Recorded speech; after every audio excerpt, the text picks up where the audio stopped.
Good morning. Hey, today we're going to be talking about navigating coin shops and coin shows. What are the written rules? What are the unwritten rules?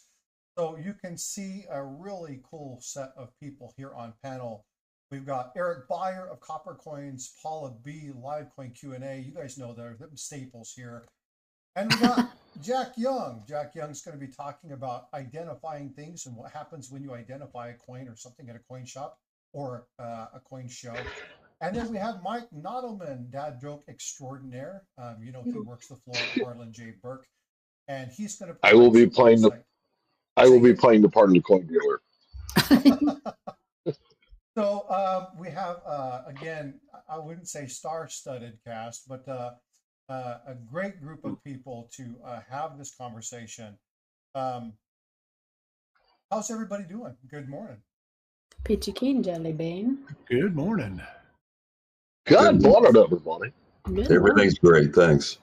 Hope you guys are having a wonderful day. I know that it's been it's been a very busy week here. morning. How have you guys been?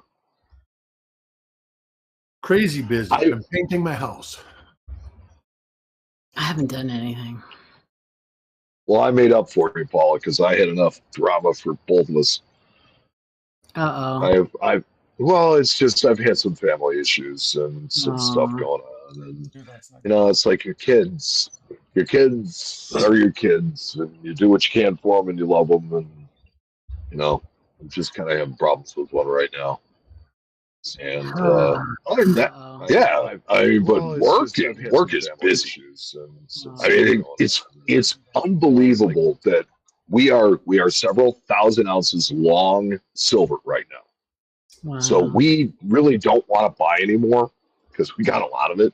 Yeah. Darn. And yet on Friday, I managed to buy 4 kilo bars from a guy, which is it's 125 ounces.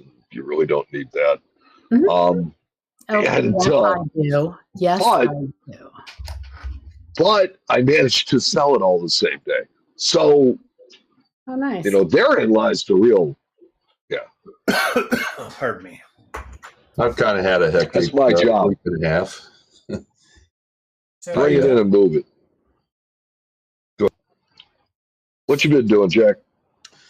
Well, I've had kind of a hectic week and a half. I've had some family medical issues that I've been dealing with. In fact, I had a family member at Ohio State over the last couple of days for some testing and some things, and it's actually the reason I missed the last coin show I was scheduled to go to, and I missed a little ceremony there that I really wish I hadn't. Your little award. Well represented by. Well, it's not a little award. I know.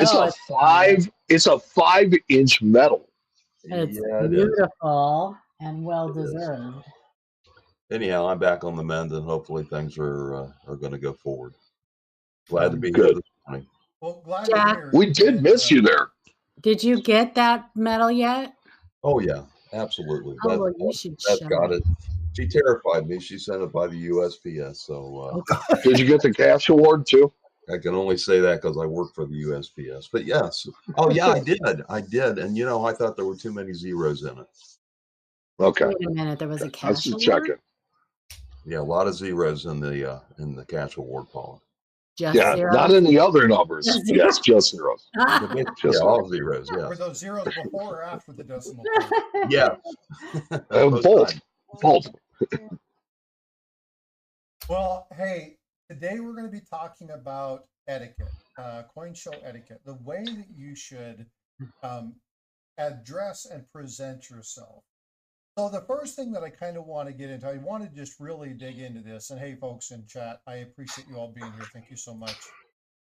We've got a lot of conversation to have today, so I'm going to be monitoring chat, but I'm going to turn it over to these folks. So the first thing I want to do is pre-coin show, pre-setup at a coin shop. What should you do? What kind of things should you prepare for? What kind of things should you take? What kind of things shouldn't you take? And let's go and just have that kind of conversation real quick. Are we talking from a dealer standpoint or from a buyer standpoint? Not from a dealer standpoint. This is, again, dealers pretty much know how to act at a coin show. I'm talking about somebody who's going to be going, Cranky. whether it's your first show or whether you are going there to look for varieties and errors, whether you're trying to cherry pick, just some of the things that you should be prepared for, some of the things that you should be looking for. So, for instance, right, if I was going to go to a coin shop, one of the first things that I would do is put the loop in my pocket, right? Make sure that I had my loop. I wouldn't necessarily, if I was going to a coin shop, I wouldn't necessarily take my ping tester. I'm not going to take a Sigma. I'm not going to be taking, you know what I mean? Yeah, they probably have should stuff. And most prepare? coin shops What should have you that. Yeah. Yeah. So are we going to coin shops or coin shows? Or both? Let's do coin show first. I think coin shows, Bring cash. it seems, well, yeah, definitely. But it seems like there's more question about coin shows than there are coin shops. So let's talk about coin shows first. Can I start? Absolutely. Please. Okay, so I pretty much only attend large coin shows now because I have to compete with time slots with other members where I work for vacation. So I kind of move it around family issues, and I move it around very large coin shows. So I was planning to go again. Excuse me, planning to go to the Great American Coin Show, and I missed it. But I went to the ANA. I went to Central States, and I'm going to go to November. I'm going to go to the Indie Show. But one of the first things I do is I get as much information about the show as I can. You can actually go in online, and you can see who all the dealers are going to be. You can actually get a list of the bourse, and you can actually get the agenda thing, the little menu thing they have for it. You can normally download that online as well. And I go to coin shows primarily for personal interactions. That's actually the first thing I do. So I'm actually looking for particular people, and I'm looking for particular things. And so I scope that all out. I actually lay out a plan. Maybe that's the engineer in me, but I go through and identify who I want to see, where they're going to be. And all of that is in an effort to kind of minimize any waste of time, both for them and for me. And so I lay that plan out, have that ready. Of course, I take a loop. I may take some magazine articles and some things to show. And I also will normally take some sample coins because the other reason I go to shows is to look for counterfeits. And the third reason I go is I actually have a date set of early large coppers I'm working on that are all countermarked. So that's kind of an eclectic group of coins. And so I'll be looking for those as well. So, and as Paula said, I will definitely make sure I've got a couple checks and some cash in case I find something that I like. So that's pretty much the prep I make. Make sure that I got, the hotel arrangements and I know how to get in and get out. And then just plan my day as far as where I'm going to go and how I'm going to proceed, from really dealer to dealer and friend to friend.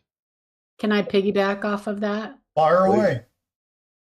away. So especially if you're new, and you've never been to a show, my suggestion would be to not start with a big show. Try to see if there's any smaller local shows in your area. Maybe get in contact with like your local coin club and see if maybe, because a lot of coin clubs in your area put on smaller shows. Just so that you kind of get a feel of, of what goes on and stuff like that. And like Jack said, with the loop and getting like a list of dealers and stuff like that, kind of have a game plan also of what you want to buy. Maybe make a list of coins that you need if you're putting together a book, or varieties that you want to try to cherry pick, things like that. Do some homework ahead of time, and because you can bring like printed material and stuff like that with you. That's my number one. Do the research about the things you're going to go look at before you go, right? Have a really good idea of what you're looking for.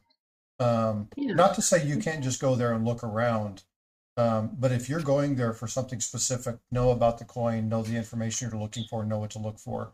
We'll get into some kind of respect factors here in just a minute, but I want to address something that was put into chat, and I'm going to open this up to the panel, let the panel ask. What about firearms? Can you carry your holster at a coin show? Absolutely not. Nope. That's the It would biggest depend on local law, but Some to be dealers. honest with you, yeah, we don't allow it. Yeah. Yeah, the biggest sign you'll see, like at the fun show, there's a huge sign right up front, no firearms. Yeah. So, It's folks, just let me not know the, real quick. Let me know if the echo has gone away. I know I just got a text saying there was It's some gone. echo. So, okay. Oh, I didn't even hear it.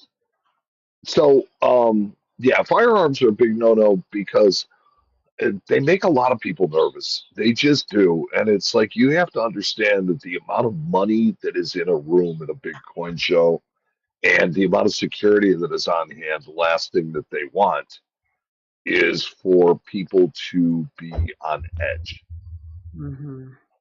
And you got to understand the requirements of the venue too. Some places may allow Right. it, other places will not. You So gotta be know very the familiar with local the laws as venue. well. Yep. Yep. So make sure you're Right. tracking That was that what stuff. I originally said was, Yep. you know, it really depends on local law. In Illinois, which is what I can speak to, almost all businesses ban bringing a gun in. and that's what's going on here in Florida. It became legal to open carry like 3 days ago. In almost every store I've went through, there's a big sign on the front door, no firearms. So you Yeah, can't. they don't have to let you if it's a private And, thing. People have been taking it pretty good. Yeah. So Okay, so I have a question.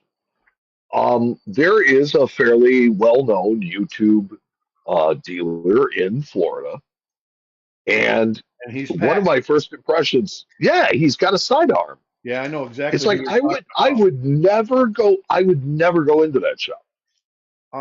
I've been into it, and he's a nice guy.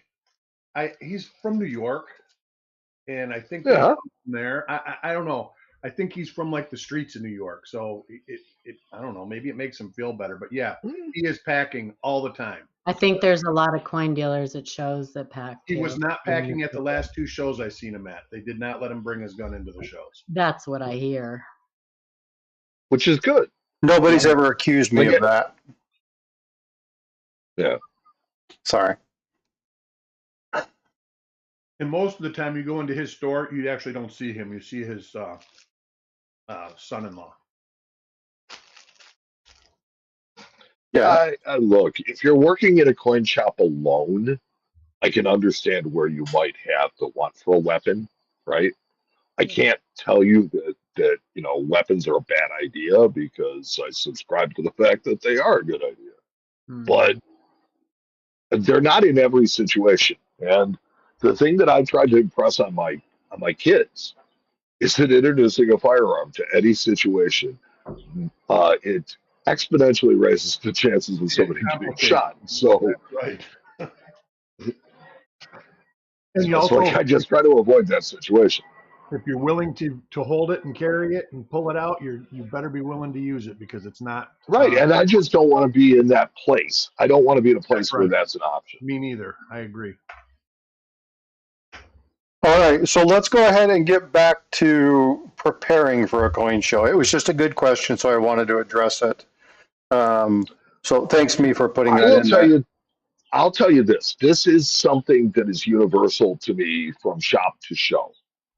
The person standing on the table that knows person standing on the side of the table that knows the most usually wins. So you can go in and you can look at guys that have large Morgan dollar, you know, offerings, and he may not know a thing about bands. And you start looking through his thing, and next thing you know, you're cherry picking bands from him. You're making money. He's actually happy he's selling his coins. That's right. Everybody wins. Most dealers actually don't care about varieties and all that stuff. They just want to sell their products. Yeah, I don't. I will tell you from my standpoint, I don't care if you found a valuable variety. I'm happy for you. Yeah. because my price is the price that I'm going to make money at. Yeah. And then it's like, maybe I'll learn something for next time. You can teach me. Yeah. Just Well, don't go out I in a think dinner that I personally, if I cherry pick a dealer, that dealer is not going to know about it.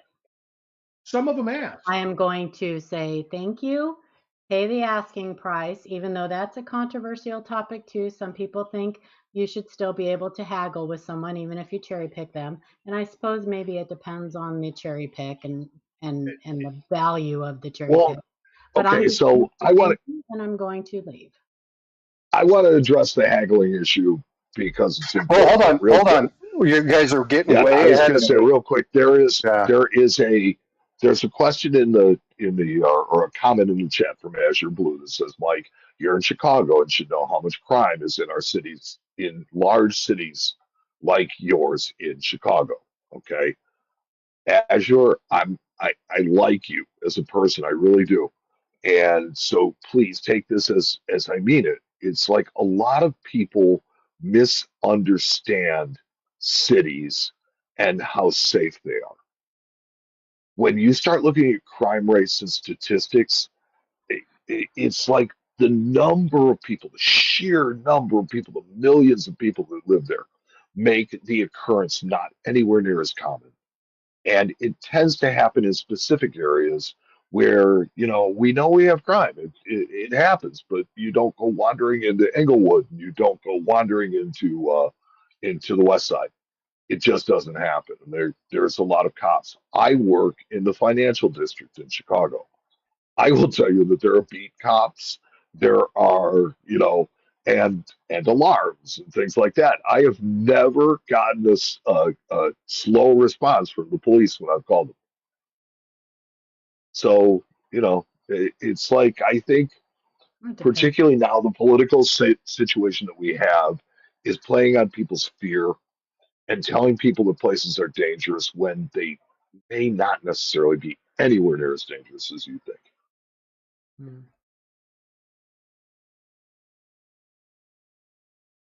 I mean, I lived in the inner city for 12 years. So it's like, I know. And a lot of the crime in those cities, I'm from Detroit, and I actually lived right on 8 Mile Road. And it's the Yeah, same thing. A lot of that crime happens where there's a bunch of criminals. I mean, there's a lot of areas around it that are really kind of beautiful areas. right. And the crime doesn't go there. The crime usually is in the same spots. But Well, anyway, yeah, it's getting back to cherry so picking. just to say, Oh, okay. yes. Dealers most dealers don't care. Some do. I've had one, and he says, I don't appreciate being cherry picked. And I says, why? He says, well, you're making money off of me. I says, no. I says, while you can call it cherry picking, I says, I can tell you that I'm buying this coin, and the next time it goes up for sale is when I'm dead. So it's not really a cherry pick. It's just a coin I want. Well, I think it's still a cherry pick, but I think that your answer to him should be, then educate yourself. Yeah, and It's not my fault. I told him that. I said, I'm not making no money off of you. I'm just spending I'm it. just But gonna he buy does it for a living. and Right, walk and that's away. one dealer out of Thank you very much. a ton of tables. Most of them are like, hey, did you find anything good? And you say, yeah, I found this and this and this. And they say, that's excellent. Come back Yeah. next show. I'll have a whole brand new inventory. Yep. When there's a lot of dealers, wholesale dealers out there. Every show you go to, they don't have one coin from the show before, and they've got like tons and tons of coins. A lot of it depends on the volume that they pull in and how fast they process it and what they can do with it. Yep. So yeah, most dealers don't care. But as far as like haggling, I don't haggle. I mean, I pick and choose. I mean, when you get a coin and it's just outright overpriced, and you hand it to the dealer and you say, hey, can you do anything on this? And they look at it and you see their eyebrows goes up because they know that it's grossly overpriced. Then they do some. Most of the time, just pay the money. Okay, well, let me address that because I have a very, very specific rule when it comes to that. My price is marked on the coin. Right. So if you ask me, can you do any better? That to me is, you're asking me to bid against myself. I have no idea how much you want off. I have no idea how realistic you're being. The better thing to do would be to say, hey, would you take, Mhm. X for it? Yeah. Well, I think the difference is, Because that's an offer yeah, that your I can work shop, with. I can make a counter off of that. right. I can tell you, yeah, no, that's fine. Go ahead. Yeah, Which I a get lot that. of times people don't really want a lot. And the dealer may be thinking, 10% when they're thinking 5. So it's like for you to say to me, well, can I have 5? Yeah, absolutely. You can have that. But your shop is a little bit different. A lot of these dealers that are at coin shows, number one, they're buying from like a wholesale dealer, so they might be in a flip that has 10 different prices on it, and they just circle the price. So they're not actually really pricing the coins like you're pricing the coin. And You also have to remember that these dealers, they are already in it for quite a bit of money when they set sure, up at a show. They and that's that have most of to the time you just pay it.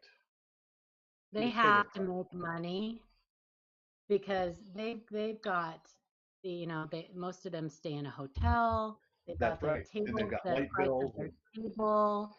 Um, so they But have to make money. So, I've never gotten angry at somebody for making a reasonable no, offer on a coin. Right. It just, reasonable. That is the key word. That's where your research comes in. Right, that's Do correct. your research first. Yep. Do your homework first. Don't go in and offer a dealer great, if you want a lower price, you take this. Don't don't offer them gray sheet. You know, most of them be reasonable with your offer because they do have to make money. They're in That's it right. for And if quite you're a bit of cherry money. picking them on the other side, pay them what they want for the coin. You're getting a coin you want.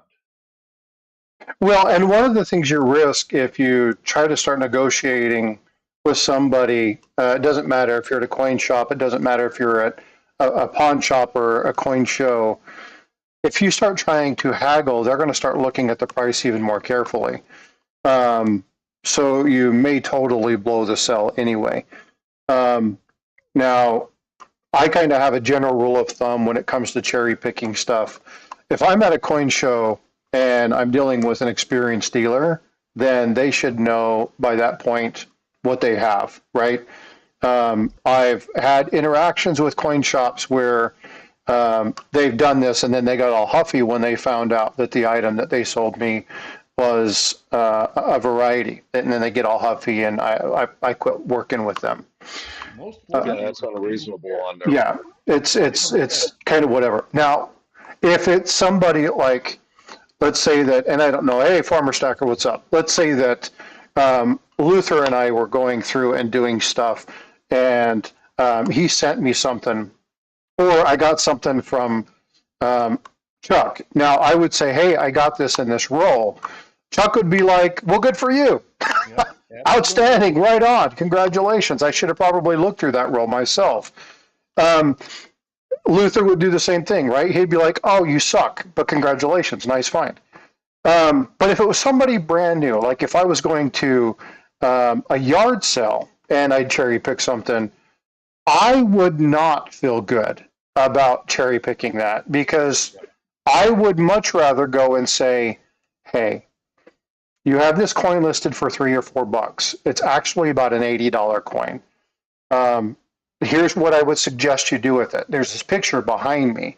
A good example of this is I was at a yard sale in Salt Lake City, Utah, and during that time frame, I found a really nice art piece, and I happened to be working for this artist. His name is Arnold Freeberg, and I pulled the lady aside. I grabbed the piece and I walked it over, and she's like, "What are you doing?" And I'm like, "You're not selling this."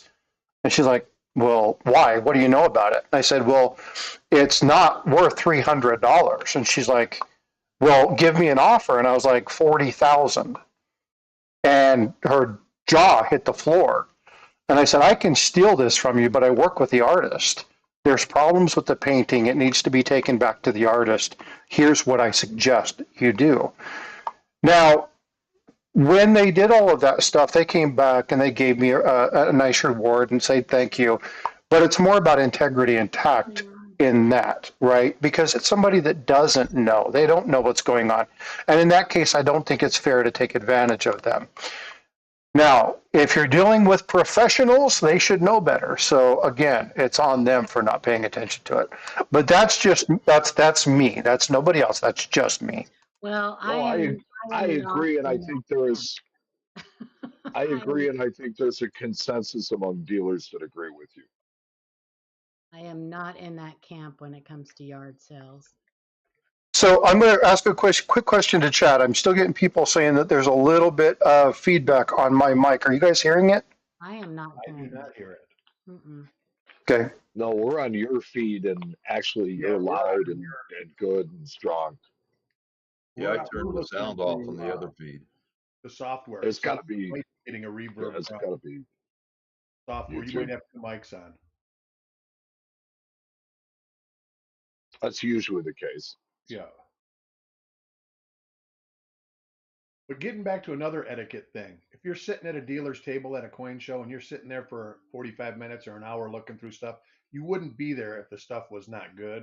Try and buy something so you don't waste in their time. Yep. Agree. Well, so I want to clarify what I'm talking about when it comes to yard sales.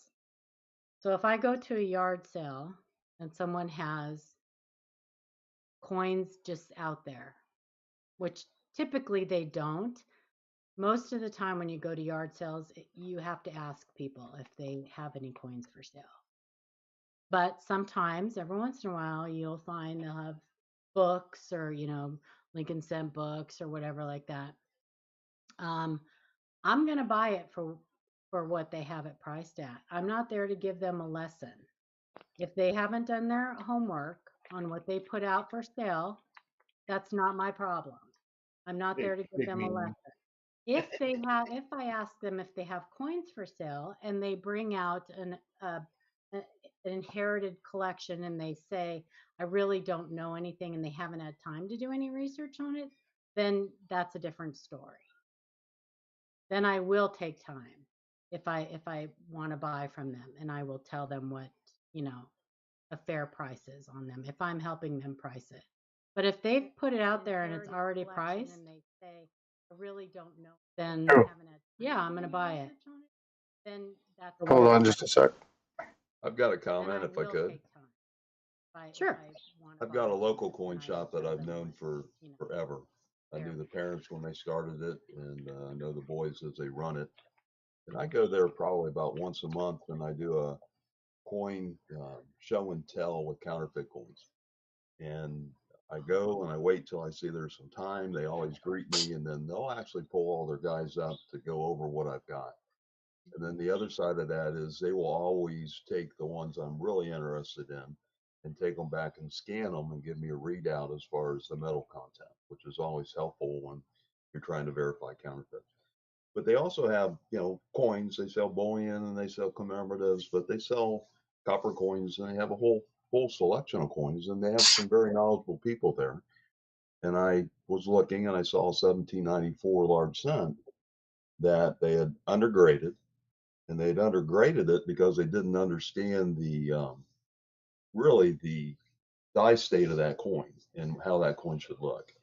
And so I felt, because I know them, I explained it to them, and I told them it was underpriced and it was undergraded, and they appreciated that and still sold it to me for that price. But I just felt really under that circumstance that I should explain it to them and tell them, and it was worth quite a bit more. I sent it in and got it slabbed, and it was graded way too low by their standards. And good on that dealer that they took the education as the extra payment. Yes, I would agree with that. But again, we're friends, so there was no way I was going to just snag that coin and then profit from it and not tell them. I think every circumstance is different. Every circumstance is different. So Well, I think dealers are all different. And They let's are. face it, a lot of them have egos. Yeah. I am here to tell you there's some No, egos in my business. say it ain't so. Yeah, exactly. No, not at all. So, it's one of those things where I allow people to just be themselves. It's like, who am I? I work behind a big counter. That's the only difference between me and most of the other people. So let's We all let's want a move good deal. into some of the just the common courtesy pieces. So if you're at a coin shop or a coin show, it doesn't really matter. They're mutually exclusive in this particular case. And you're there talking with you. So for instance, Mike, I come into Harlan J. Burke and I'm like, Mike, what's up, brother? How you doing? The floor's pretty dead at this time. So it's like, hey, what's going on? Somebody comes in. What should I be doing as a guest of Harlan J. Burke um, to show the business respect? Honestly, you do you. It's like we let customers be customers. If there's something that you want to see, we have enough staff to take care of people when they come in. It is the one difference between me and a lot of other shops. You usually have one guy that's working behind the counter. And in that case, what I would say is just be patient with them. They're going to be waiting on multiple people at a time. And if they're good at it, they're going to be able to handle it and they'll get to you. There are times when I will be talking, Frosty comes in, right? I'm talking to Frosty and everything's going kind of cool, and a customer walks in, and I'll just kind of give them kind of a 1 minute finger and walk over, hey, how you doing? And start taking care of their customer. If that customer needs intensive care, I'm going to stay with them. Frosty knows, that's cool. If Yep. it's somebody I don't know quite so well, I'll try to check back in on them occasionally and say, hey, you okay? You good? But that's all a matter of just trying to be attentive, give good service, take care of people.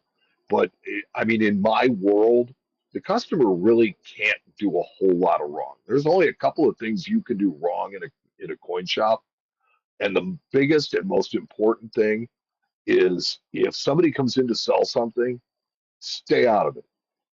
Just keep your nose on the other side of that because it's a business deal. And um, we pay a lot of money for rent and we have a reputation. That's why these people have brought the coins there. They didn't come for your opinion, they came for ours. So I So think that's really the only thing that I can say that you can really do that's just way over the line. Eric, we're gonna go through, and I'm going to ask each individual you the same question. So unfortunately, Eric goes first. What is the one absolutely I will not do for you? What is that one thing that you absolutely will not do because you think it's just absolutely wrong to do in a coin shop? Interrupt when there's somebody like if the dealer's talking to somebody else, I won't interrupt them and say, "Hey, do you have this?" I'll just stand and wait until they can take care of me. And that's just Like good Mike said. manners. Yeah, like Mike Yeah. said, Yes. most coin dealers have more than one person there, but sometimes they don't. That goes to a show too. If some guys like showing stuff out of the case and this and that, if they've got little boxes sitting there, pull up a chair and start looking until they're done. They'll appreciate it, and you know, uh, they might be in the middle of something big. You never know what they're doing. So don't interrupt them. That's my number one thing is I don't interrupt people. Paula, what about you? What's your number one? Probably not do anything suspicious, like set a bag in a conspicuous, like on my lap or on the dealer's case or anything. Put my hands, keep my hands in my pockets. Just not do anything that's going to make that dealer suspicious because theft is a huge problem. Especially at shows. I don't know about not shops so much because most shops you have to be buzzed in, and Yep. but at shows especially, yeah. Jack, what about you? Well, Eric hit it right on the head. I think interrupt is really the best way to state it. As said, I go into a local coin shop about once a month, and when I walk in, I kind of assess how busy they are. I just greet the first person there that I see, and then I just wait until they have an opportunity to come out. And they do. It's kind of a common thing for me now to bring coins and let them see them, but they're there to make money, and I understand that. So I do as little as I can to interrupt their normal business. I do the same thing at shows. And, when I'm going through, I say the number one thing I'm looking for really is personal interaction. I'm looking to see people I haven't seen for a while. And so I plot my path. And if I go by your table when you are very crowded, if I can catch your eye, I'll just wait and I'll come back when there's a time that we'll have a little bit of time that we can talk. If I go up and there is an open time and then someone comes up, not like maybe what you do in the coin shop, but at a coin show, I step back. The last thing I want to do is put something on the case and cover something up that someone is going to look for.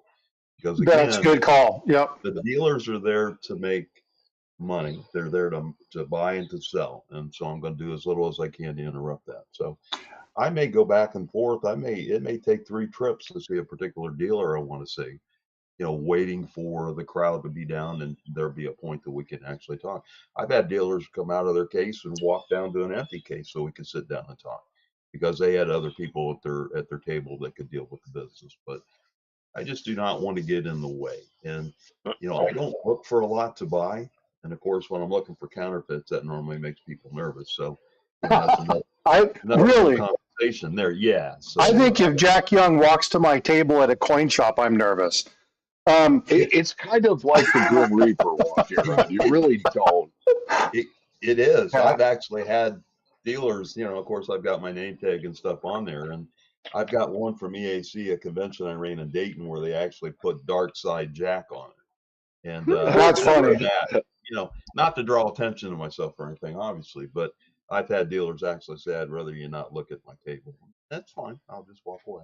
Yeah, So, Mike- Torches Magic, that's a great way to get yourself kicked out of a show. Yeah, so I was just about to read that comment. So before I go to Mike, don't transact with other customers. And I did put in chat that I would read his comment. That's a great comment. That is so what we're talking about right now are niceties. These are just being courteous. These are normal things you should just do in life.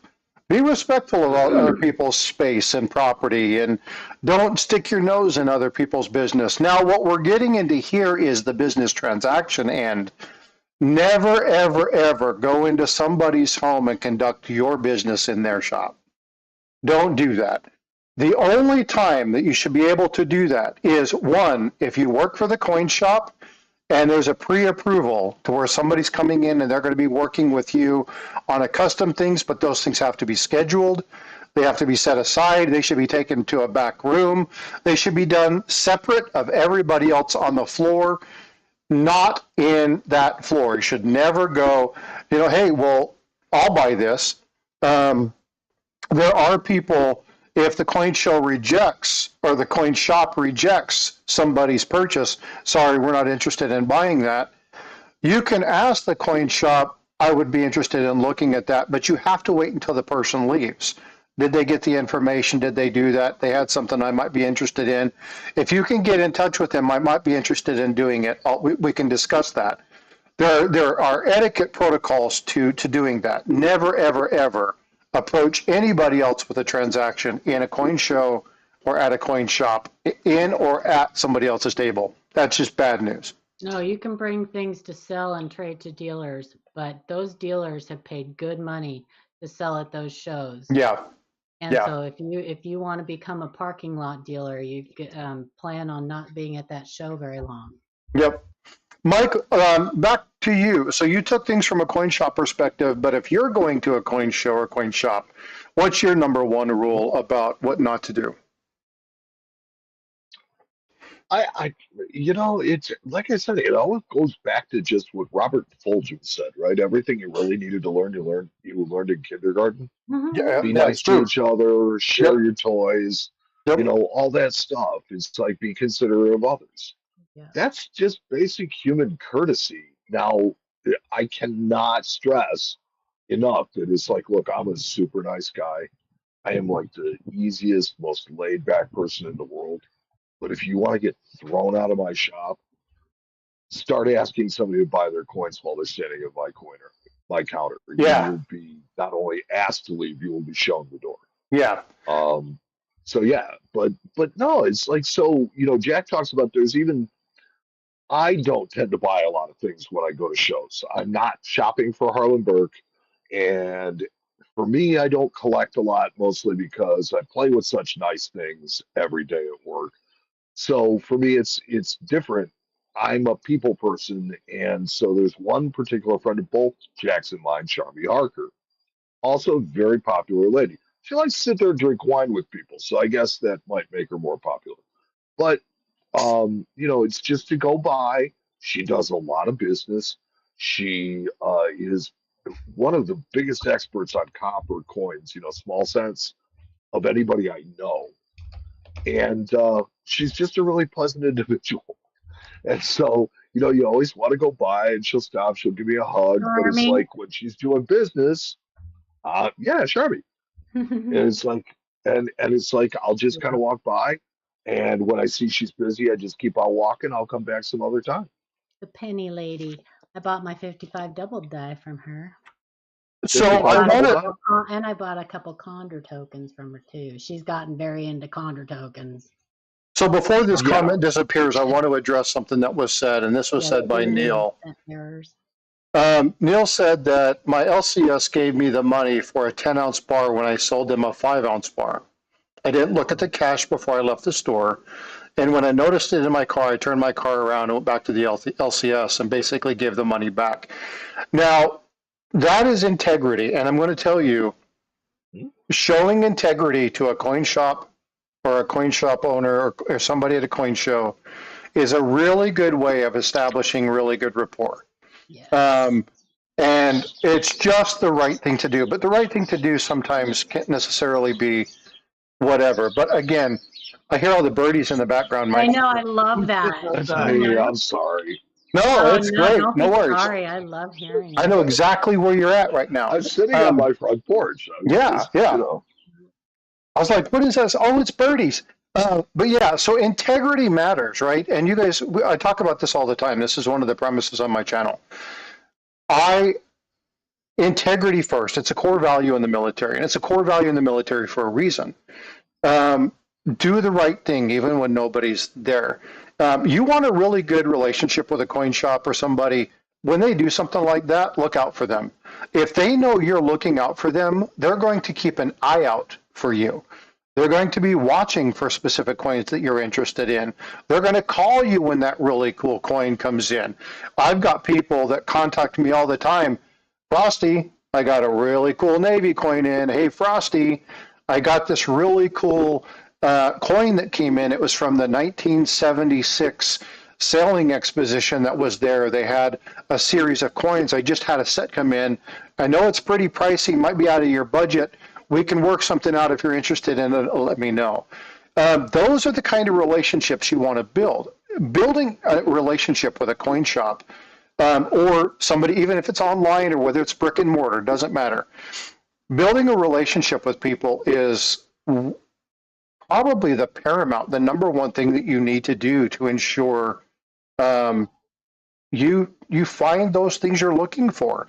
I know Eric in the other chat said that he was going from coin place to coin place trying to assess how much his stuff was worth. And one of the dealers said, look, if you want to sell to me, that's fine, but you're asking everybody the price. Don't waste your time here. And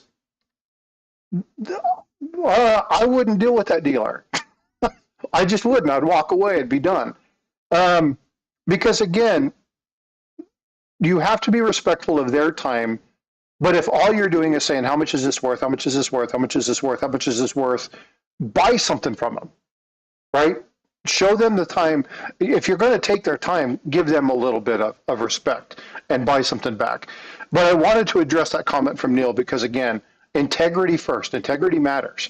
And you'll be amazed at where it can get you in this hobby. Go ahead. Can I answer Luther's Luther up in chat said, what about a bidding war with other people purchasing something? You're not going to encounter that. You shouldn't encounter that at a coin show or a coin Nope. shop, because that dealer is dealing with people on an individual basis. So they're going to do their business with one person before they go on to somebody else doing business. And they're not there to have bidding wars or anything. That's saved for eBay and I would stuff say like that. see rule number 1, don't interrupt. Yeah, Yeah. don't interrupt. So I want to talk. Oh, go And ahead. don't monopolize somebody's case either. If you're standing there, Fact. be aware that they're of your surroundings. If you notice that there's other people that want to look at the case you're standing in front of, if you're not actually looking at a specific coin or there to or want to purchase something, move over to the side and let other people look at the case too. Because I had a big problem with that at that little coin show I went to here in my town. The people were standing right in, they were just chit chatting and not even looking at coins and stuff, and Yeah. totally monopolizing the space. So I wasn't even able to look at the dealer's cases. And some of that is inexperience with the dealer, right? And so remember, we're taking this, and Mike has brought in some stuff. And again, we've talked to different people about when we are at a coin shop or coin show. But there's a lot of people posting stuff in chat. Mike has talked about it as well. There are dealer etiquettes that have to be met. We're not necessarily digging into those, but I see a lot of those style comments in here. Well, the dealer has the responsibility to do this. And that is absolutely true. But as somebody going to their table, we should never put that dealer in a position where they have to do that, right? We should show them, again, you're going to their house, right? You're going to their table. They've paid money to be there. So show some kindness, show some respect. But this leads me into another portion that I really want to talk about. And I'm going to state the comment, and then I'm going to have the panel talk about why this is important. All of us up here are YouTube. We do stuff on YouTube. We have channels. We do stuff. I go do stuff with people. I have my camera with me. I may have my phone with me. I may have some of my microphone stuff with me. I may have it on because I'm going to go do an interview with somebody. Filming at a coin shop or a coin show. Go. I wouldn't. Not unless they said, "Hey, you want to film it? You want to film something here at the coin shop?" Or you go in there and say, "Hey, can I film you?" Yeah. Yeah, I was going to say it can get you thrown out of either place without permission. Yep. Can. Yep. When I was looking for I do a lot of filming. Say that again, Jack. I'm sorry, I was waiting for Mike. No, go ahead. Oh, the one time that I found the counterfeit, and I'll talk about that one, and I've talked about it a number of times, but I actually asked the dealer if I could take some images of it. And I wanted good images of it because I wanted to step aside and look at his images and compare it to my coin and compare it to the ads that I had on my phone from an article. And he said yes. If he'd said no, obviously I wouldn't have done it. But I asked permission first. I didn't just start clicking.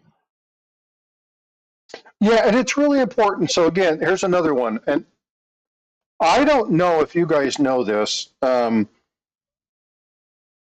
People are pretty particular about their money. Mm-hmm. I don't want to be doing a transaction of gold and have somebody standing over me like this. Knowing what I've transacted, knowing how much money was being exchanged. Don't record other people's transactions unless you get explicit permissions.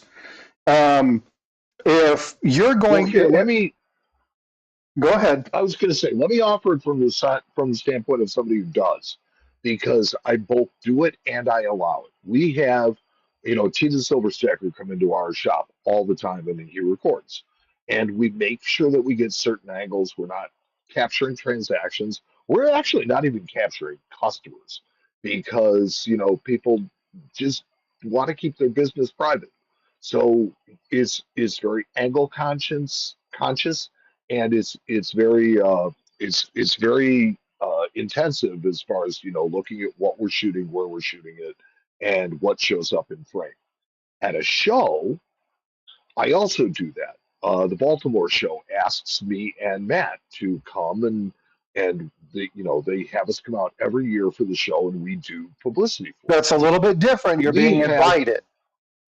Right. We That's have different. carte blanche to walk Yeah. around and do Yeah. whatever we want. However, we have the integrity to understand that not everybody wants to be on film and not everybody wants to be on camera.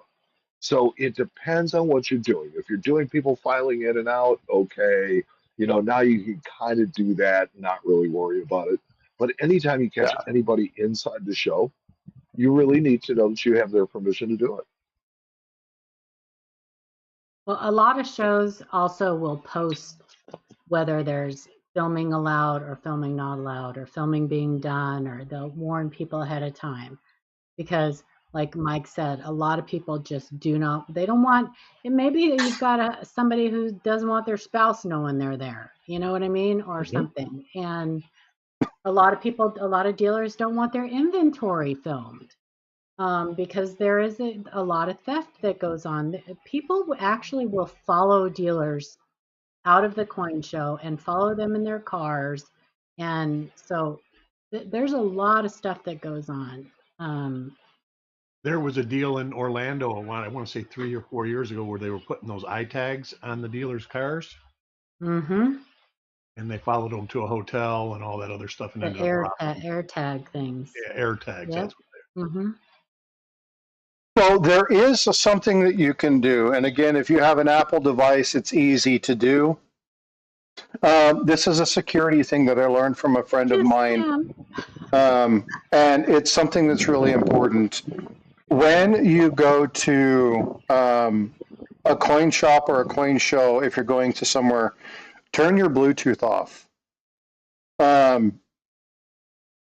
You can have your internet on if you want to. I recommend never connecting to a public domain unless you absolutely know that it's secure, because you don't know that somebody hasn't set up a domain that is meant to steal your information. Okay, it happens all the time. I can give you great examples of it if you want to. All the time. But what needs to happen is turn them off. However, if you're a dealer or if you're a coin shop owner, Steve LaPointe just dropped $5 super chat. Salute you, Frosty, my enemy. What's up, brother? How you doing? Thank you so much. Steve is my favorite hated guest. Nice. That is a long-standing joke. Him and Red Silver. Red Silver says, "Screw you! I bought my own membership since nobody ever gifted me one." So yeah, there's kind of running things there. So I appreciate you, Steve. Thank you so much. But I'm going to give you a tip. When you go to a coin shop, and it doesn't matter if you're a dealer or if you're whatever, turn your Bluetooth on, put it in discovery mode, and walk around your car. If there's an AirTag and you have an Apple device, it will detect the Bluetooth items in your area, and it'll tell you that they're there. If you suspect that there is an egg tag on your car, do not leave the area.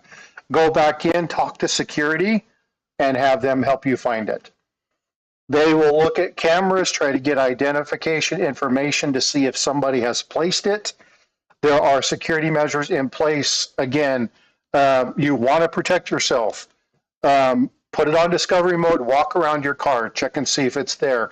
I do not recommend, there are some security issues with, there people put things on the windshield and you go check out the windshield and, you put your car in, you start your car, you sit down, you realize there's something on your windshield. People get out of their car and go grab it. Don't do that, right? If anything's out of the ordinary and you're concerned, maybe somebody's following you, whatever, always drive immediately to a police substation. Call them from your car and have somebody come out. There are security things that you can put into place, but having a plan, okay, knowing what's going on, knowing what's going to be there. Don't go to a coin shop and then go to the grocery store or go to the mall and leave your valuables in your car.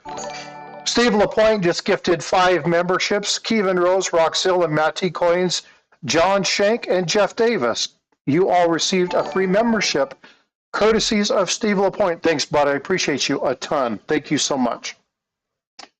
But security is a real issue. Security is something that you should think about before you go. And if you want, and this is something that people are interested in, I will bring a security expert on and we can talk about some of the things you can do to safeguard yourself. So if that's something that you guys want to do, I will reach out and connect with those people and talk about what Paula and I know as OPSEC, operation security, counter surveillance, and understanding what to look for and things and ways to protect yourself. If you guys are interested in that, let me know and I'll bring a professional up to talk about that. Not to talk about. Exactly. Yeah. So, but people are like, well, that's a little bit excessive. Not when you're dealing with some of the money these people deal with. The best crime prevention is awareness and knowledge of the things that need to happen. Don't go swim in the ocean until you know where the riptides are, right? So a little bit of research ahead of time can save you a lot of headache. And if you're looking at a dealer's coins, don't tell them that their coins are bad. If you don't like it, this is a great segue to Jack. Just give it back to them and say thanks. Hey, Jack, she just gave you a great segue, brother. You really overgraded that. So let's talk about your presentation, the stuff that you have on the screen. I noticed Jack Riley had asked the question about how do you deal with counterfeits at a show. Yeah, and I purposefully left that out because I knew we were going to address this. So we're gonna get into this, and we're gonna kind of talk about something. I'm going to remove something really quick. Bye, Downing Days. I have opened this up, so now the folks on vertical mode can see this a little bit better. I'm going to shift this ever so slightly and move us to the side so that it's not blocking that. We have a much better presentation. So Jack, I'm going to turn the time over to you. Let's talk about this event. What happened here? So to the question, how do you handle spotting counterfeits at shows? I actually have 3 examples here. And the very first one, I show a picture of the 1806 half cent. This is one that actually was just on eBay, and I purchased it and added it in my collection. But I went to a small Cincinnati show, and it was right when I had gotten involved in counterfeits, and I had a couple of the really good ones in my pocket, including one of the 1806 half cents. And I was just browsing, small show, neat little show. And I walked up to a dealer's case and started looking, and I saw an 1806 half cent. It was raw. And I asked if I could see it and turned it over. And of course, it matched all the telltale marks. So I knew it was a counterfeit. I kind of waited till there wasn't anybody else around. And then I went through and explained it to him. I showed him my coin and identified the attribution points, told him it was a very good struck counterfeit. And the only thing he really said to me was, wow. His eyes kind of bulged open, and he looked at it. He looked at my coin and he thanked me. And he did not put the coin back in the case. Whatever he did with it from there, I don't know. But I did make him aware of it, and I did it in a private manner as best I could. Again, a small show. There weren't a lot of people around at the time that I did it, so I tried to do it very discreetly, and he seemed to appreciate it. We'll go to the next page. You flip down there. And so that's the reverse of the coin. And again, I call it the plugged A, but you can see the damage at the A. There's a scratch over the L, and all of these have it. I've now identified 18 of them, and I own more than I want to admit. So that was my first encounter of actually seeing a counterfeit at a show. The second one was surprising. I was at an early American copper show, EAC, and of course those are copper experts. And I put a display up of now my growing collection, dark side collection of counterfeits, and and I had an 1805 half cent in there that was a struck counterfeit, and we had identified it and all the attribution points. And a good friend came over to me with a friend of his, and he said, "Jack, where's your exhibit?" So we walked over to it, and his friend had an 1805 half cent struck counterfeit. We opened up the case, we pulled mine out, and we went through. Of course, I had pictures of it as well to go through the attribution points, and absolutely was the second one that was bought at one of the EAC dealers on the borders. The unfortunate thing, maybe if you didn't want it published, was Charles Morgan was actually going through and he was filming all the exhibits. And so he walked up right in the middle of it. And he actually filmed it and actually ended up posting it online. The thing that I was careful about was the coin came in a flip that you would be able to identify who the seller was. And that was something we just pocketed. We didn't let anybody see it. We didn't talk about who the dealer was. Didn't really want to go through that. But if you go to the next slide. Real quick before you move on, there was a question about this one. Was the coin fake, but the holder authentic? Okay, so yes, that's a good question. The coin is fake. It's a deceptive struck counterfeit. The holder is good. I've actually purchased this and just got this one in hand yesterday. And the listing itself did not show it showed the reverse, but it did not show the reverse label so that you could see the actual cert number. So once I got it, I went in and I pulled up the cert number. I have talked to the dealer and had a good conversation with him about it. And I've also talked to Annex about it, who obviously would guarantee the authenticity. So it would be covered either way. But yes, counterfeit coin, absolute genuine holder, slabbed as a genuine coin. I own I own 8 now in genuine slabs. So I saw them first back in 2015, 2016. We wrote articles on them and we identified the number of them. Some had been at auction, all the ones that were slabbed. And the unfortunate thing is, with after 5 articles and notifying all the TPGs, they're still slipping through. So, in fact, in the past 4 weeks, I've seen 4 on eBay. 1 was raw, and 3 of them are in genuine TPG slabs. Appreciate the clarification on that, and thanks Yankee Doodle Stacker for asking the question. There's the next slide. And that is just a collage that came out of the Charles Morgan video. You can find it actually on EAC's website. He had been contracted by EAC to do some content. He did quite a bit, including a lot of my articles. So I'll just show a collage of it as we're looking at it, comparing it to mine, and an image of mine. And of course, the gray-haired guy, I don't know who he is. So the next step was, how do we address it with the dealer? And the dealer I know very well. So the 2 of us walked up, the customer and myself, waited till there was nobody around, and then very quietly just described the issue, brought both coins and the attribution points, and explained it to the dealer. The dealer then immediately gave the customer his money back. So he was good with that, and asked me to stand aside, and then basically gifted it to the exhibit, and drew up some paperwork, and I actually ended up putting it in the exhibit. So I had 2 of them then in that exhibit. And that exhibit won the award that year for the best exhibit. So that was kind of cool as well. So again, never said who the dealer was, buried I still have the little holder that it was in, but we've never said who actually had that coin. He knows he had the coin.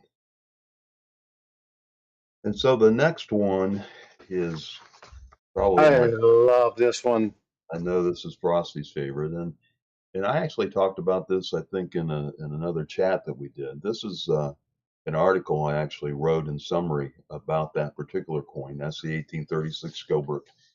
I own 2 of those, but there are 12 or 13 different ones we've documented. Most of them actually are We talked about it too, Jack. Yes, we did. And most of these are in TPG holders, unfortunately. Two of them went through a very major auction house. Another one was listed at a major auction house and didn't sell. But this was the one that when I was at Central States, I actually was on a mission to find it. I had a good friend that had identified this coin. There was one dealer that owned it, and he had seen it and told that dealer that it was counterfeit because he had the genuine repaired sword coin. And that dealer said he was going to return it to who he had bought it from. Unfortunately, like 2 years later, my friend was at a Florida show and he saw the exact same coin at a different dealer. And so I suspected he would be at Central States. I did my preparation. I went through and looked at all the dealers, and he was there. And so this was one kind of targeted thing that I was going to try to see this coin. Did not know the dealer, had no idea who he really was, and had walked up at a point in time and said hi to him and looked in his case, and he did not have it out. He had some slab coins out, but most of his coins he had kept in a coin box there. And so I went through a day, I didn't see it. The next day, I went up again, and finally, I just had to ask, "Do you happen to have an 1836 Gobrick?" And oh yeah, and he pulled it out of his box and he handed it to me. And I asked him if I could take some images of it. And then I walked away and regrouped and got all my information together. I had my copy, my example.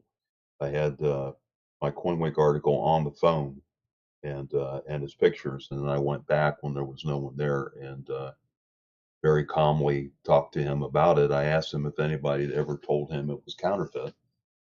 And he said, well, of course not. I mean, not from who I bought it from. And I knew who he had bought it from. And I said, well, let me show you why it is. And we went through it. And he actually blurted out the dealer's name, which he didn't need to do. And so I don't know what happened from there. He turned kind of pale. He had really had a shocked look on his face. He shook my hand and thanked me for it. And where it went from there, I don't know. But again, discretion to me is the biggest part of this. Is how do you do it, and how do you do it privately so that no one else is really flagged to what was going on. And for those of you who can't read the text, that coin is what, 12,500? That particular coin was for sale for for 12.5. Another one that I saw here recently, and you and I talked about, Frosty, was listed for 10,000. So Yeah. yeah, if that coin is genuine, and of course they're very, very good, that's a $12,000 coin easily. And again, folks, there's a lot of people that, and I know Coach's Magic has asked this question in the past. If there's such a problem with counterfeiting, why even bother with collecting coins at all? The answer to that is it doesn't matter what you collect. There's counterfeits. Doesn't matter if it's artwork, doesn't matter if it's gemstones, doesn't matter if it's documentations, paper money, doesn't matter what it is. It could be autographs, right? Everything is prone to counterfeiting. And so what we need to do, and again, if you guys haven't seen, I did a really cool interview, CoinShow Podcast did a really cool interview with the Anti-Counterfeiting Educational Foundation and Beth. And she really talks about some of the stuff that they do. I know there's been a lot of questions in here about, well, what are they doing? eBay's not engaging. Well, why isn't law enforcement doing this? Why aren't they prosecuting these people? And there's a lot of stuff that goes on between law enforcement and these agencies that they don't share. Obviously, they don't want to share it because once they understand what they're doing to counter and prevent that, they're going to adjust the way they do business. And so the stuff that Jack and Jack Riley, Jack Young, Zach, the ACEF, there's a ton of people that work in this. They have a whole bunch of trusted partners. The work that these guys are doing are really vital to ensuring and safeguarding our hobby. And it's important that we understand that we're not looking at some of these counterfeit coins like the ASCs that stick to the magnet. These are high quality fakes, and again, we're talking about some massive money. And I know Mike can talk about this. I just got a photo. I can't remember who I got it from, about a gold bar that they opened up, and when they tested it, Sigma tested correct. The weight was right, but the bar was too thick for that weight. And so they talked to the person. They did a kind of a cut of a little bit of the corner. And when they did that, they found out that the inside of that bar was tungsten.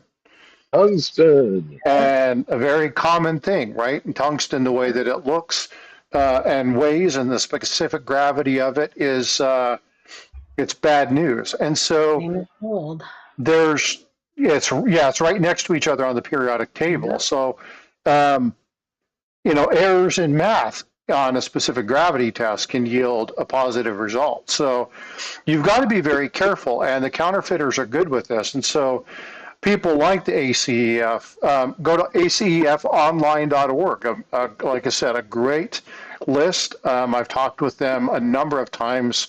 I share them out as much as I can.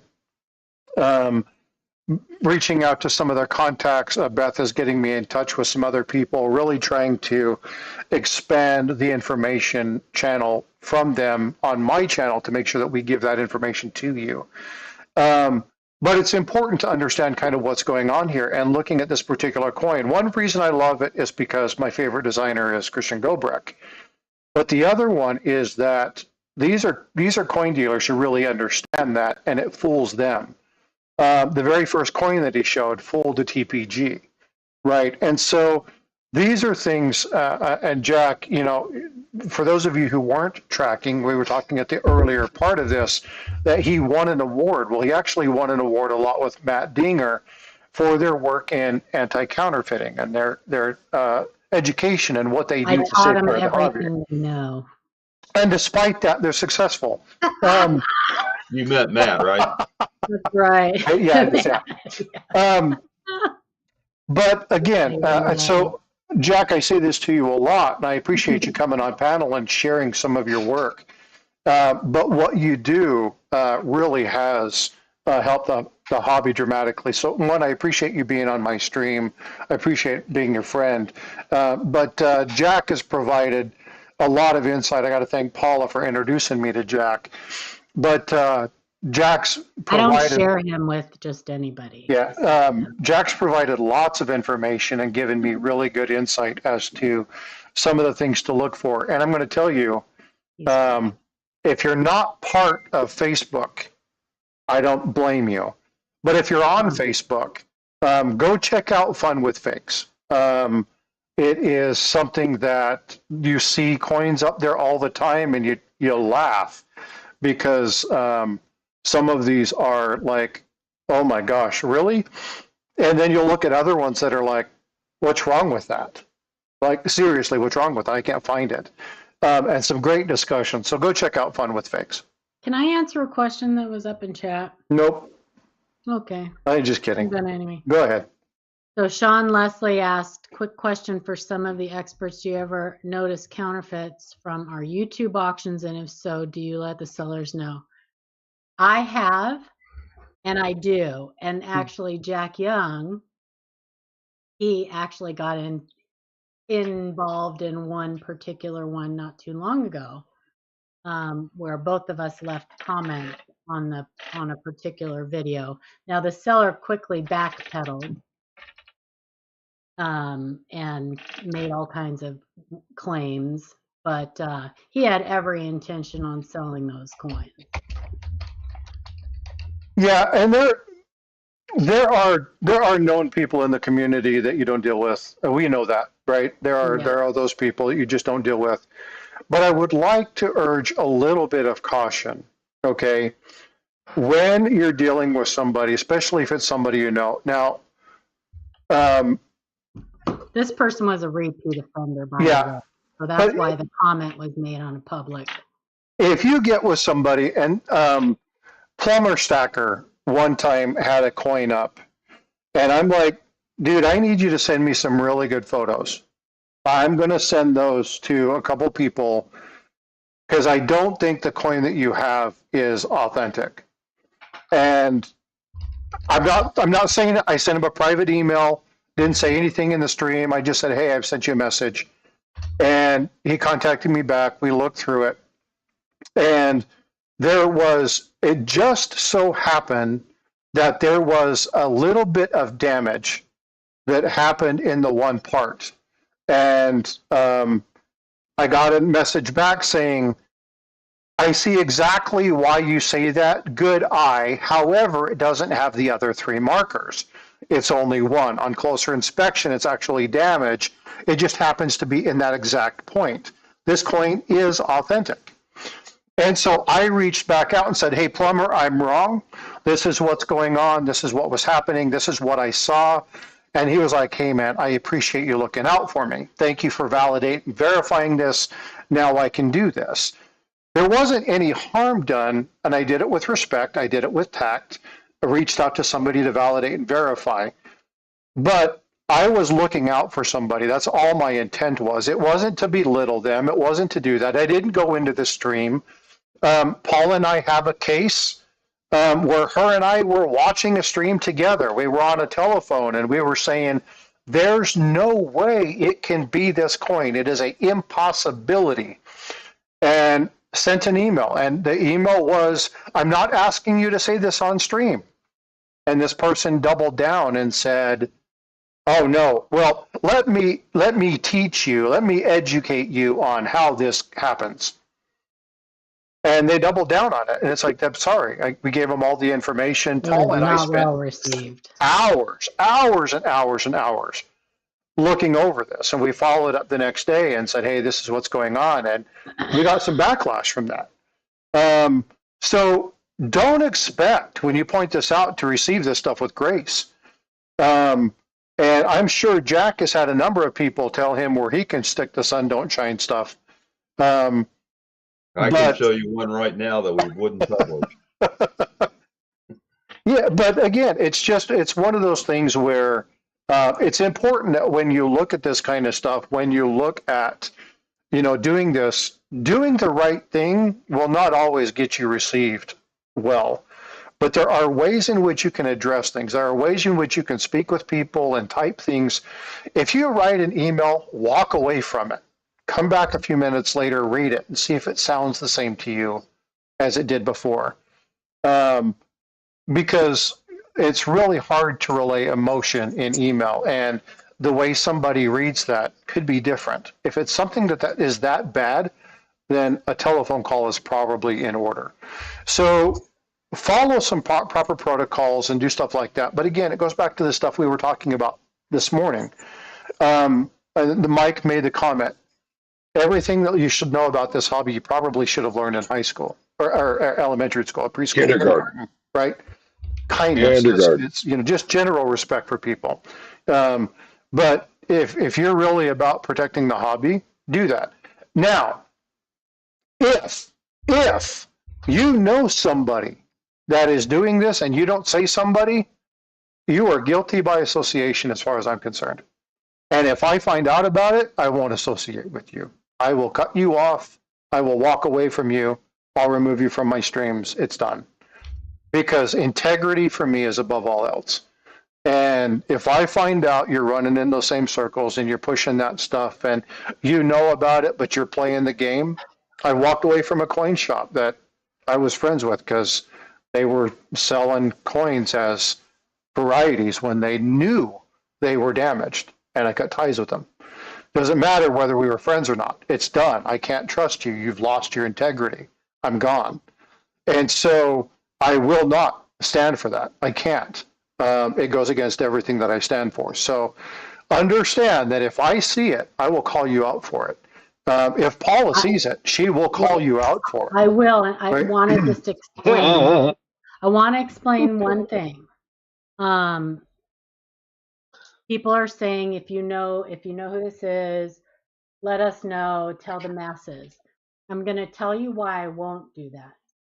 because I have done that in the past and it has come back to bite me because people on YouTube in certain communities and certain cliques get very defensive of other people, and they will defend certain people to the death.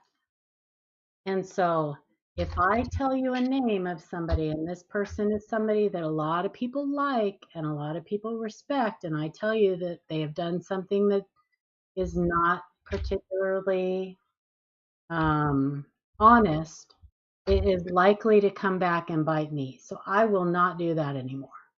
So Matt T, If I see you going to buy something and I know that you are buying something that is counterfeit, I may very well email you or message you privately and warn you of that. But I will not publicly call someone out because people, like I said, they can be very cruel and yeah, when they are defending their friends. Matt So, T, I don't think you should expose yourself. I don't think that's what we mean by that. oh, hello. Speak for yourself. Yeah, you Um, do you. yeah, You. but I want to make a comment to vote for Pedro's comment about, let's see, what was it? some people can never admit they're wrong. Right. Well, it's a matter of saying I don't know. I always question people that never say I don't know. Mm-hmm. And as a matter of fact, we used to always make fun of my brother because my brother was one of these guys who could best be described as often wrong, but never in doubt. We all know somebody like that. It's like they're often wrong, never in doubt. Yep. And I learned from that. It's like humility is the best way to go. It's if you don't know, say I don't know. Maybe Well, maybe you'll learn something. Azure Blue and I had a really fun conversation yesterday. He introduced me to somebody. There's a person we're going to be interviewing. Looking forward to this on certain things you can do if you're selling or if you're going to be buying on eBay. It's going to be a really good discussion. But him and I were having a conversation, and one thing that Azure has said in that particular line is like, you're not going to impress me with your knowledge. So why lie to me? Because the moment I find out you've lied to me, I'm going to discount everything else that's said. Right. And so he's had to end friendships with people because of that kind of stuff. And again, folks, I have way more respect, and I make mistakes all the time. I have no problem hiding it. Paula has called me and said, hey, that video, wrong president. Oh, hey, that's not this one. It's that one. And what do I do, Paula? Every time. Don't do that. Baloney. You got me on adjustment marks. So, but I removed the video. She did. She got me on adjustment marks. I know. Did I remove the video? No, I I didn't remove the video. I just let it sit. But I made a comment in it You saying did. that You made I a was wrong. retraction. You absolutely made a correction, and you made a public correction. You Yeah. did. But what What you do, own it. What I do is I take the video down, I re-record it with the correct information, then I repost it. Sometimes if it's something that a lot of people have commented on, it's like, hey, I had to make a mistake. I don't mind doing that because I want people to understand that I'm fallible, and everybody's fallible, and I want people to understand it's okay. This is why I'm very clear about the disintegration or the distinction between misinformation and disinformation.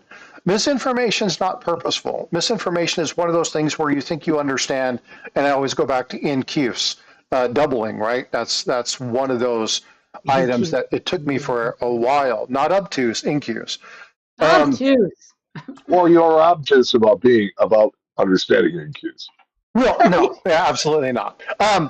But it was one of those, when I understood it, I went back and I said, hey, here's this video and here's why I was wrong. And I redid the entire scope of that video.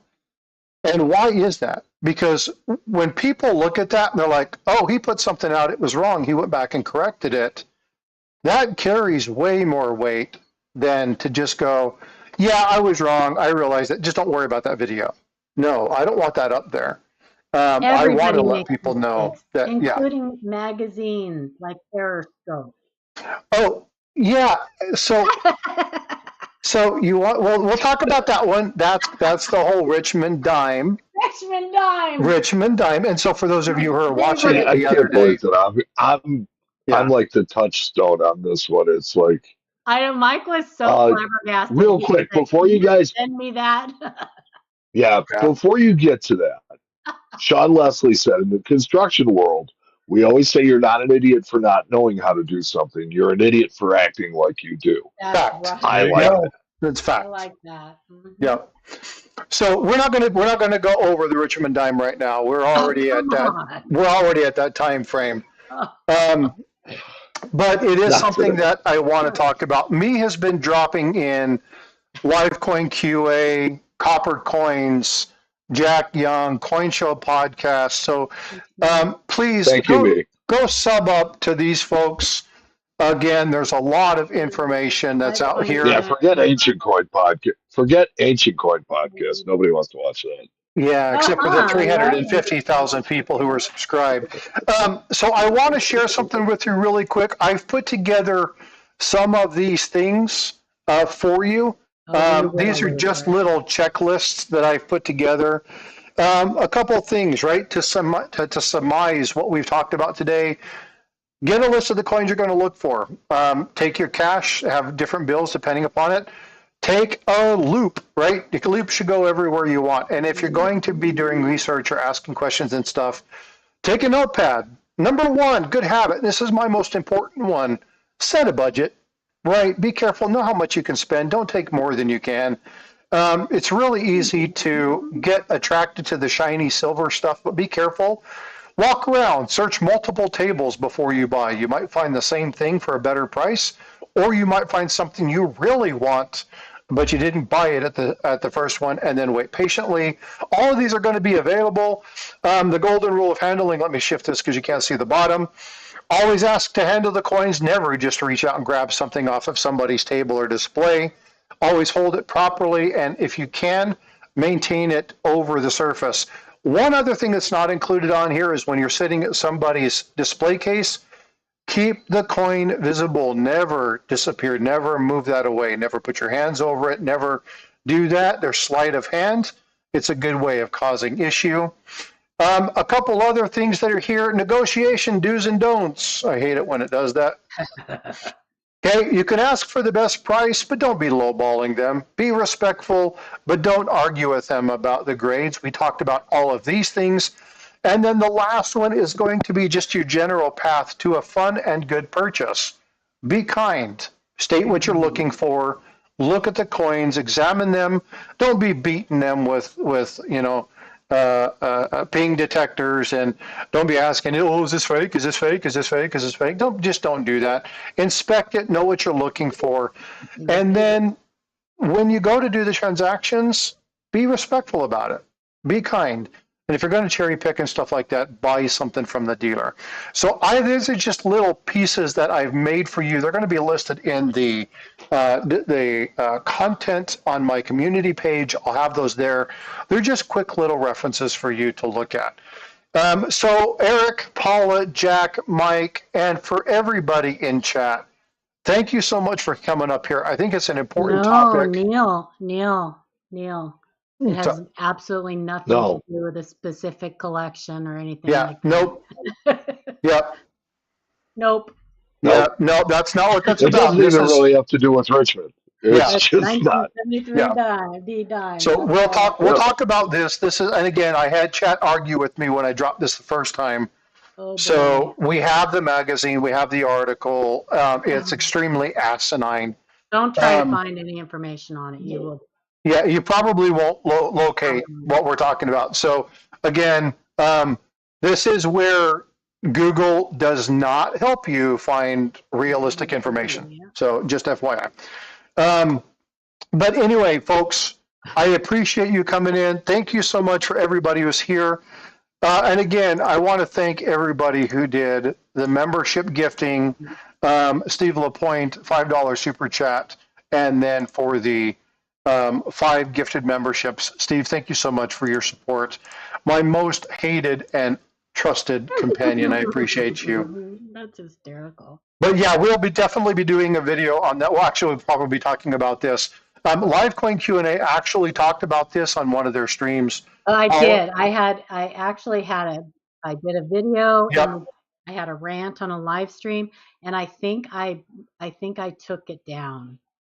Oh, okay. Well, we won't take it down. Yeah. With NECA. So I think because I looked for it and I couldn't find it.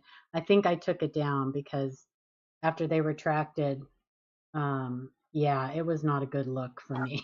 It's gonna get brought back up. But the reason it's not necessarily because of the ignorance that happened. It's because there are things in place for a reason. And when you bypass protocol and you have people in place that don't really know what they're doing, or they assume the level of knowledge. It was an oversight done because of lack of staffing at the time. Yeah. And I did not know that at the time. Yeah. So anyway. So understanding why things happen, again, we'll kind of talk a little bit about that. But the story itself and how it supposedly came into be, yeah. It is hysterical. I have heard a lot of things. It's one for the books. And it was one for the books. Yeah, it literally, yeah. And myself and me, okay, if you guys know that, YouTube me and I. And I. Are going, well, I call me myself, and he's me on that, who's on first play, but because we have somebody named I. So it's me, myself, and I. Third base. Exactly. So we're going to be talking a little bit. We're coordinating the time, but we're actually going to break down the Declaration of Independence. We're going to talk specifically about that. We're going to talk about the history, the intent, because when we talked about the item yesterday, there was some delineation on what the Declaration of Independence is, making sure we understand the difference between the Declaration of Independence and the Constitution. So we're going to do a little bit of discussion. So we're going to coordinate and plan that. When we do that, we'll make sure we let you know. But that is something that him and I talked about, and we think it's important to do. And so stay tuned for that. Doesn't one start with when in the course of human events it becomes necessary for one people to, and then the other ones start with we the people. It does indeed. It's funny that you said that, because I actually spent quite a bit of time yesterday trying to find, because I had originally read about that Richmond dime long before it ever came out in that Araref magazine. That's why when it came out, I was so shocked, because I had actually read the guy actually posted to several like coin community forums and stuff like that. And it is nowhere to be found anymore. It literally has disappeared from the internet. You know what they did? This is an assessment. They went to like Google and said, we have made a major faux pas. We want you to scrub all instances of this. Yeah, it is there is one thing on the Just Ask. Yeah. Like there's a Just Ask forum. And he went on one thing and asked a question about it, and if the person would be willing to look at it or something. But that's it. There's like no reply, nothing else about it. So, and there used to be a ton because for years this guy was peddling this thing. Yeah. And so there was a lot of information on the internet about it. And this is why when I said this in the stream the other day when we were talking about this, Google is only as good as the information it thinks it knows. And in this case, it won't do you any good. It'll actually mislead you, take you down the wrong path. And again, the reason that I know this story so well is because, one, Paul and I on a chat read the discussion together, read the article, talked about it. She talked about it live on Q&A, did the video, and then you sent the thing to this Yahoo. I sent the magazine. So What yeah, Joe? well, he had heard about it when I did my rant, and he was like, Yes. "You have to send me that magazine Yeah. because like it's unbelievable." Because I didn't I'm really framing read, it and putting it on the wall. yeah, I didn't Yeah. really read the entire like it's so long. It was like 4 pages long. This guy's weird, bizarre explanation. But yeah, it's so I don't know if you got my message, Mike, but I said, can you take a picture of that article and I send me? got your message and a message from Yeah. somebody else, and it's But like, I yes, think the first time I saw it was like in Collector's Universe or something like that, or Coin Talk, one of those. It was out on the internet before Aeroscope. Oh, way before. It's been out years. Yeah. And it's got every instance of it's And gone. now it's scrubbed. Yeah, I think they Totally went to scrubbed. Google and said there was a major issue. It's an embarrassment, and they probably paid crazy. them to strip it. So yeah, Yeah. it's gone. So anyway. So I bet you I could probably find it. But Wayback Machine is your friend. But Yeah, Yeah. you could probably find it in those types of sites. yeah. Oh, I don't know. Yeah. I've looked everywhere, but yeah. So and boards of NGC top. Oh no, there is so on that one, Jack. All it is just somebody saying, "Have you ever heard of the Richmond dime?" That's all. It doesn't like. I'm talking about the things that used to be on the internet were that actual person who had the dime giving his whole spiel about how it happened and blah blah blah blah blah. I mean, And the yeah. story. So you know what we need? We need to do. We need to do Frosty's Comic Hour and read that story. Yeah, it's it funny. needs to be. It needs It's to be out funny. strange, but not true. It Yeah. needs to be out there again. That's for sure. Like it definitely needs to be out there again. Frosty's Believe It or Not. Right? That's Yeah. funny. It's so funny. That All right, actually- well, I'm gonna get going, you guys. Have That's actually a good blessed idea, Mike. Sunday. Have a very great week next week, you guys. Everybody. Yeah, I heard another satisfied customer in the background. You take care of them, Paula.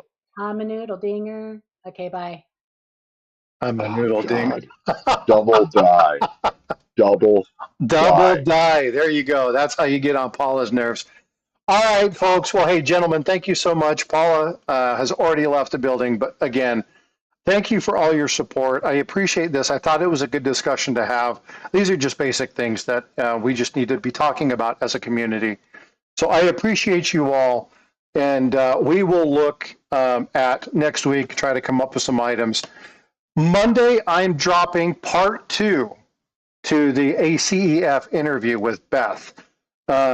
She's doing her final cursory review of that. And again, the first one has done really well. I do want to thank Coin Help You. Coin Help You actually watched that video, shared it out, called the Coin Show podcast out, called out ACEF online, called out my channel. So I want to say thanks to that. Didn't have to do it, didn't ask him to do it, just picked it up and shared that out. That was very nice of him. Definitely gained a little bit of additional interest. So I do appreciate that. I'm asking you guys, go watch that video. Please share it out. The work that they do, you guys will hear some stuff that you probably might have an idea about, but she dispels a lot of it, talks to a little bit about what they do, why they do it, why certain things are engaged, why certain things aren't engaged. And the second part is more about what is the ACF doing? And then we kind of get into how do you protect yourself? What kind of things should you look for? So make sure you're going to go check those two. This is something, and I don't say this because I did it. I say this because of what the ACF is doing. This is one of those things that when somebody talks about counterfeit coins, this is something you should send them to. You should go send them to the interview with Coin Show Podcast, send them to the ACEF, because they're really doing a lot of stuff that none of you will know about otherwise. They are so behind the scenes. And we owe, I can't even tell you, I think one of the busts, just as a little teaser, was a $43 million gold coin bust that they help instigate. So little teaser for that. Stay tuned. But again, Jack is very well aware and has worked with them for years and knows the quality of the people that work and have been associated with them. So go check that out. And then once I get some additional information, Jack has seen the preview of a video that I'm doing that I think is probably going to be one of the most important videos. Jack, would I be overreaching if I said it's probably the most important video if you ship coins to watch? Yeah, it's absolutely outstanding. I told you if I wasn't a subscriber, I would be as a result of that video. And so as soon as I finish stuff up, Mike, I need to talk to you and finalize this. As soon as I finish this up, I'm going to be posting this.